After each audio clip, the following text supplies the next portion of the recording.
Hello. Yes congratulation sir. या फॅमिलीमध्ये जोडण्या अगोदर आपल्याला काय डिसऑर्डर होत्या सर? माझं वाढलेलं वजन, माझं 134.5 वजन होतं सर. माझं उंचीनुसार वजन 134.5. उंचीनुसार वजन 75 किलो पाहिजे सर. मी आता Yes. 101 किलो वजन आहे. माझं 33.5 किलो वेट लॉस झालेलं आहे. 33.5 वाव, किलो. भरपूर त्रास होता आणि मला 100 मीटर सुद्धा चालायचं म्हणलं तर मला धाप लागत होती आणि बरेच येस डिसऑर्डर येस. होते वाढलेल्या वजनामुळे.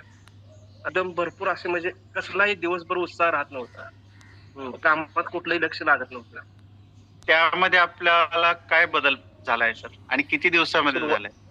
मला सुरुवातीला एकदम प्राईजचं मी 10 डॉक्टर चांगलीचे केलते. मला काय एकदम फरक कसलाच पडत नव्हता. मी इथं रॉयल फिटनेस मध्ये जॉईन झाल्यापासून दुसऱ्या महिन्यापासून कोणताही आजपर्यंत कसली पायलचा त्रास आहे. Yes sir. जॉईन झाल्यापासून आपण सकस संतुलित आहार घेत आहात कसं? Continuously formula 2